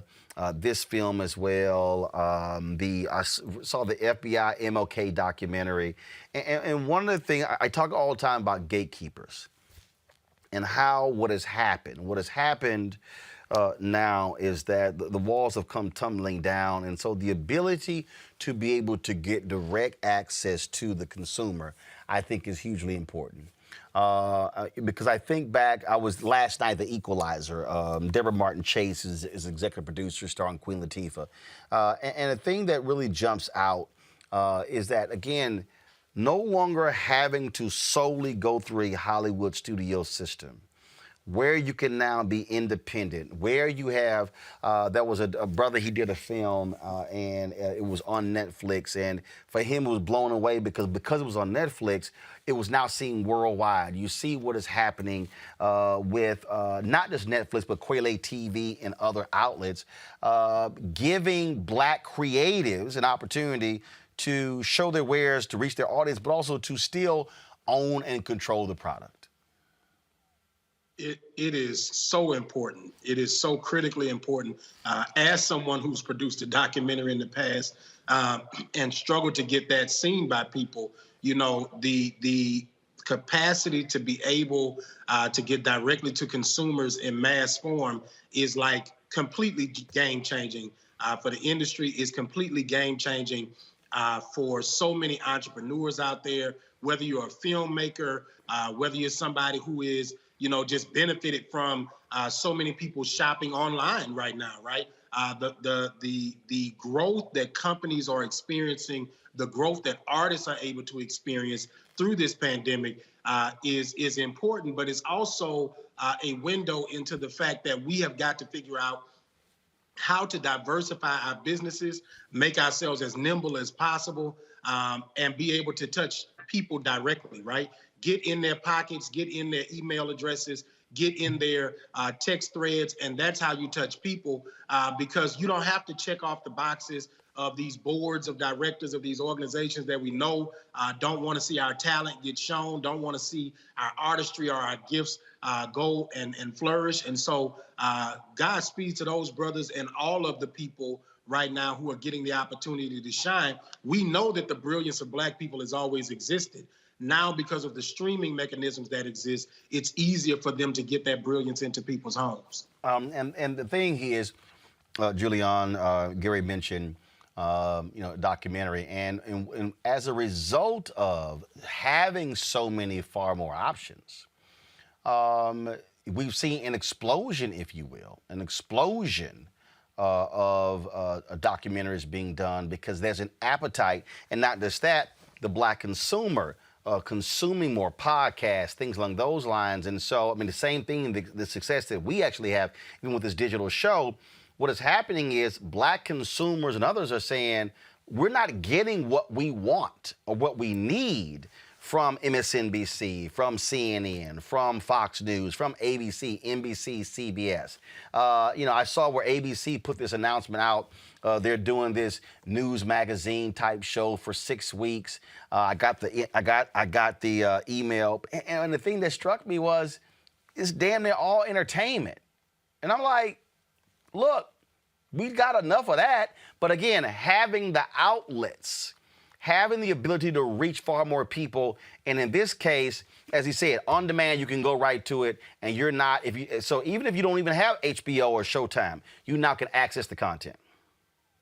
You know, Roland, the thing about COVID that's been fascinating is how nimble, to use Gary's words, people have been, how people have taken this medium, the streaming, all of that, and adapted it to their needs and to their programs. The good thing about it, certainly, is that you don't have to go through the gatekeepers. Nobody has to green light your film. The market, supply and demand, will say whether your piece is worth watching or not? The word gets out. Do people watch it or not? And what are their feedback? So it's an exciting time for entertainment. But let me say this. This is Black History Month. And I just sit up and crack up at all these mainstream networks who have all these little commercials. Well, it's Black History Month. We celebrate Black people. We celebrate Black excellence. Well, how come they're not on your air? You know, it's... I mean, hold on. By the way, the commercial that you see on mainstream, because they're not doing any ads with Black media. Okay, I don't... No, you're not seeing... I mean, I can tell you that right now.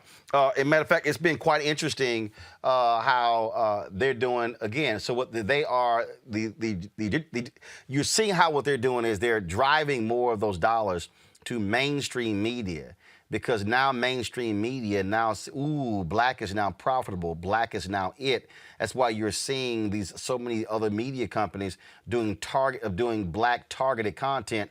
But I keep explaining to folk, you got to be real careful over what's Black targeted content and Black owned content, because there is a difference. And Black creative content, because some of the stuff that these people produce is garbage. I mean, with all due respect, or not. I'm thinking, where are the documentaries about Maggie Lena Walker? I saw that mess on Netflix about Madam C.J. Walker. They took it so out of context. Her great-grand Aaliyah Bundles was said, there was no light-skinned, dark-skinned thing going on. They just did that for drama. Got it. There's so many stories. What about Marcus Garvey? How come we can't have a Marcus Garvey documentary?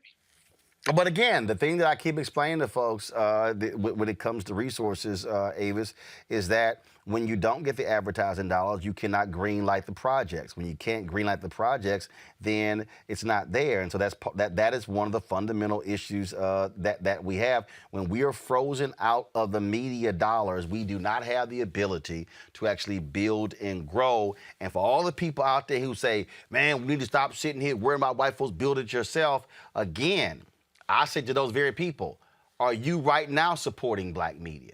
Like, I had a guy the other day, was sitting there talking about how this sister needed to start her own deal. And I asked him, are you a supporter of Roland Martin Unfiltered? He said, no. I said, so your ass freeloading. I said, so you trying to tell somebody they need to start it for free? I said, but the problem is, what's going to happen when she starts it, but then you don't financially support it? So you can't tell folk to start something, but then you don't want to support it, but you'll be sure to use your dollars in supporting somebody else that's not Black. Avis, go ahead. That's exactly right. I mean, if we want to have representation, if we want to have institutions that reflect us, that tell our stories, and even our anchor institutions, if we want them to not be dependent on corporate dollars, guess what? That means we need to cough up more dollars, okay? But the overall nature of this particular movie and what it shows, to me, once again, is how we are shifting, generally speaking, in terms of our viewer habits. And so if you have the ability and if you have the desire and if you have the creativity to develop your own film, your own show, then you do have more opportunity really than ever to not have to go through the few limited, largely white gatekeepers that's related to Hollywood, that's related to the traditional media to get it out there. I myself am working on a new streaming option for Black people myself. And absolutely, fundraising is a challenge.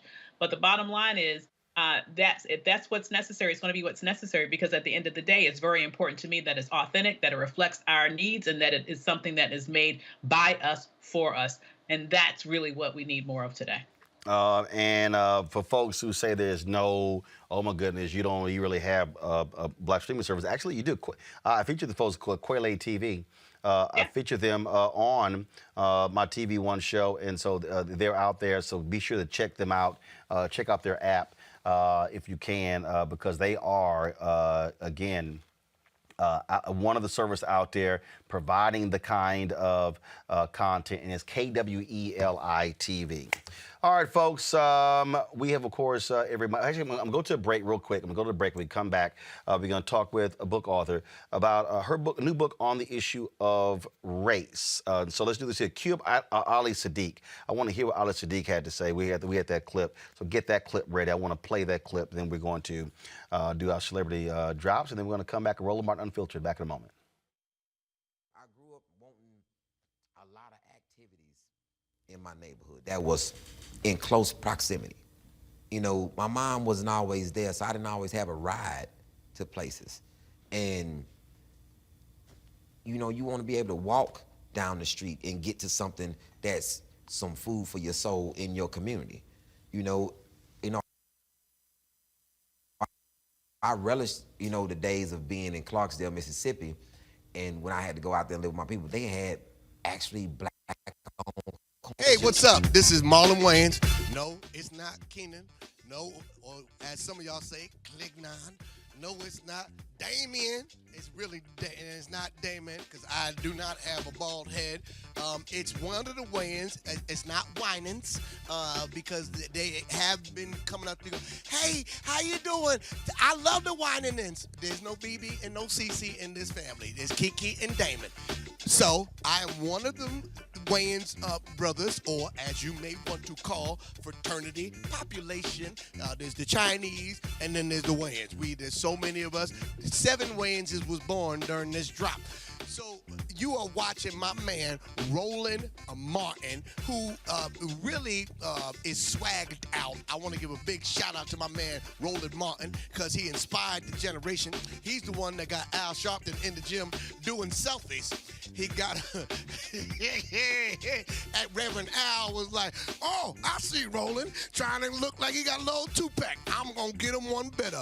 He's the one that got Al doing the one-handed almost push-up on the desk. So Roland Martin is the inspiration behind that. So be sure to tune in and watch Roland Martin Unfiltered.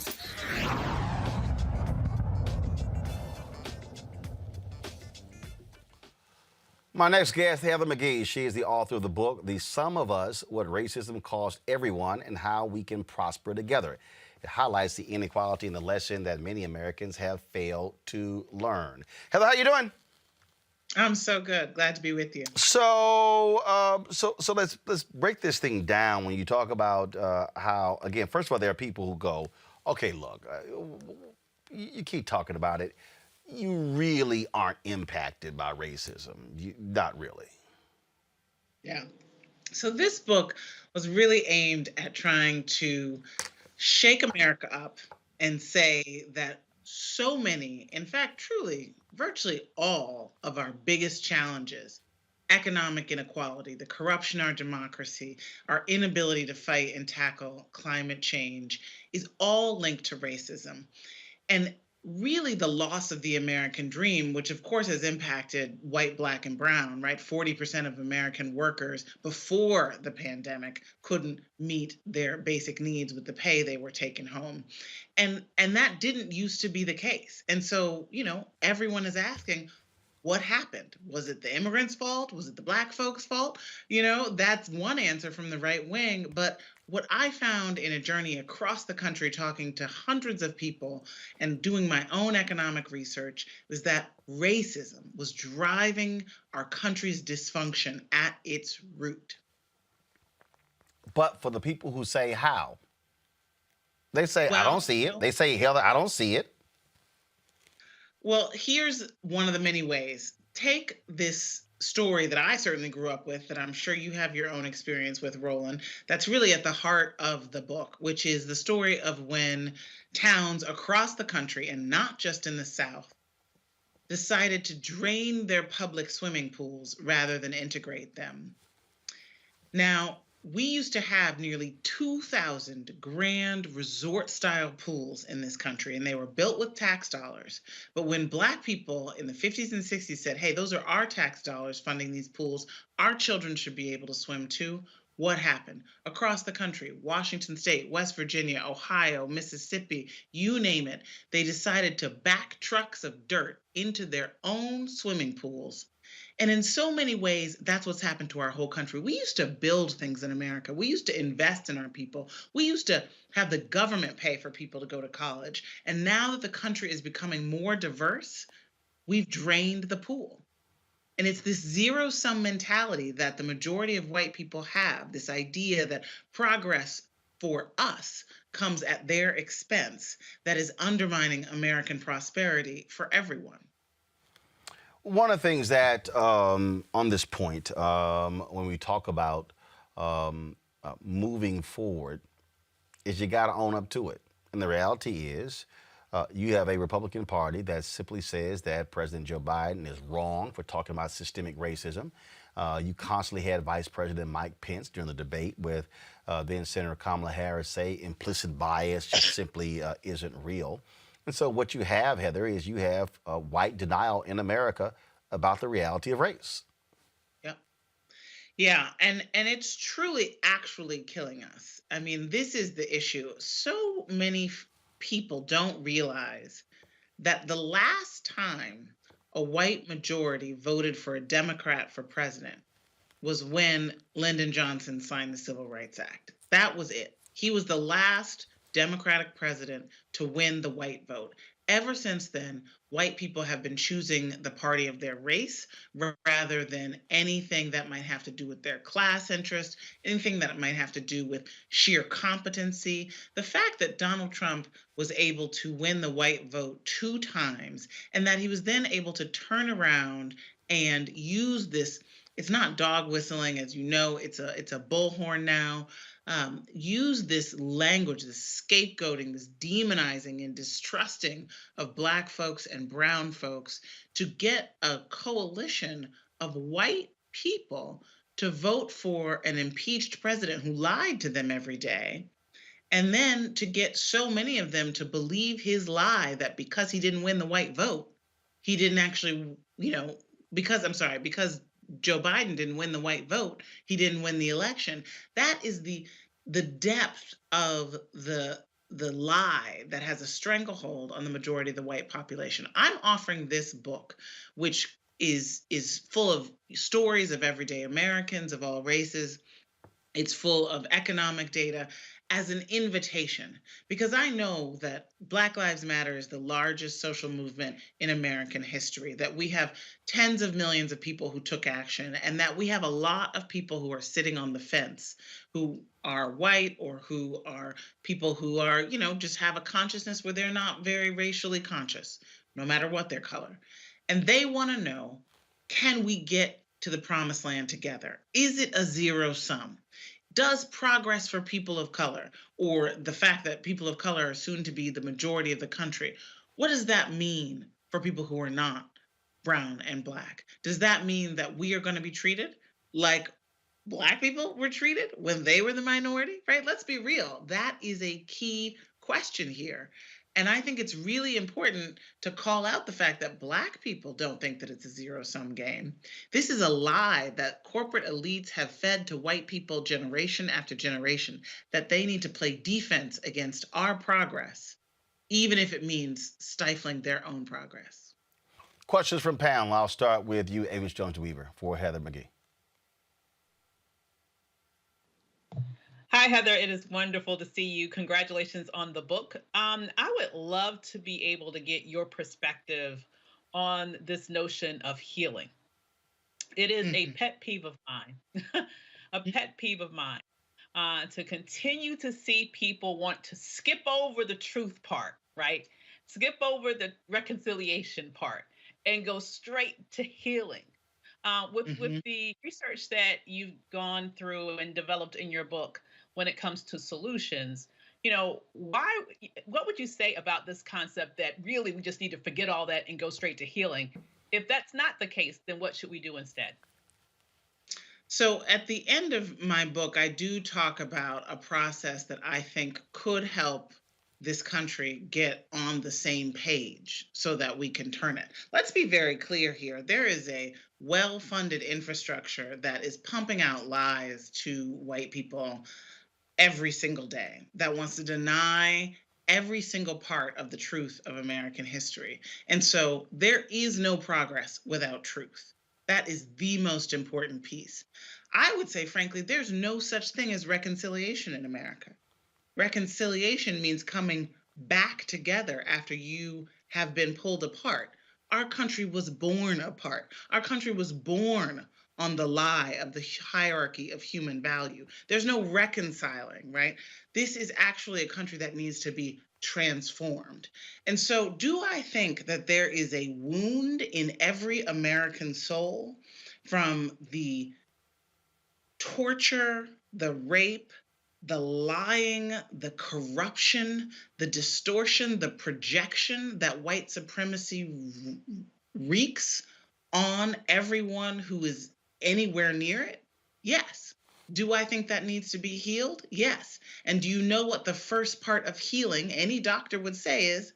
It's the diagnosis. You have to diagnose the problem. So no, there is no skipping over the truth part before you get to the healing. But I agree that there's no progress truly without a transformation of our people, because this lie that white people are superior to everybody else is old, it serves a purpose, it is sold for profit, and until we uproot it, this country will never, ever fulfill its promise. Julian, your question for Heather McGhee. Heather, first of all, congratulations on the book and on your work. I know that was a riveting trip around the country to talk to people. I'm interested in what you learned about white people's perception of reparations. I serve on the National African American Reparations Commission. HR 40 is being discussed. But do you get a resistance from white people who say things like, well, I never had any slaves? Well, you didn't have to. Enslaved people built the foundation of this country. But when you talk to people of all races, what are people saying back to you about reparations? Such a good question. Because, one person could read at least, the title of my book and say, well, if racism costs everyone, then we shouldn't have any reparations because it doesn't particularly cost Black people. Well, I am not sitting here as the descendant of enslaved people and people who were denied housing and education and safety from lynch mobs saying that the ledger is anywhere near equal. And I have a full-throated call for reparations in my recommendations in the book. The thing that I hear the most from white people is it's this zero sum, right? $1 in your pocket means $1 less in mine. This is the worldview that they've been sold. And so what I think is important to educate people about is that government did the segregating, did the enslaving, did the stripping of wealth. And government, which we all fund and support, should be the one to pay reparations. So there's this idea that every white person with a Black neighbor is going to suddenly have to go next door and write somebody a check, when that is not what is going to happen. And I say going to happen because I do believe it's going to happen. I do believe that you cannot have a society that is built with so much racism in its economic policy. And that is really what I try to drive home in every single chapter of my book. I talk about the financial crisis. I talk about our resistance to acting on climate change. I talk about the costs of segregation. I talk about the way racism has been a weapon to divide people from collective bargaining and labor unions. I talk about public education, all of the different ways that racism has held the pen as we have written the laws in this country. And so, of course, we need reparations. I think we also need to say the whole sentence and say who's going to pay for the reparations, and then also talk about, frankly, the benefit, right? We know that the racial economic divides have cost us $16 trillion over the last 20 years, that they cost as much as $2 trillion every single year. You can't have a society where a Black household with somebody who goes to college has less wealth than a white household of somebody who dropped out of high school, and not admit that history shows up in your wallet, that no matter how much education and income any individual can have right now, so much of our economic path is determined by decisions that were made before we were born and by the interest on those decisions.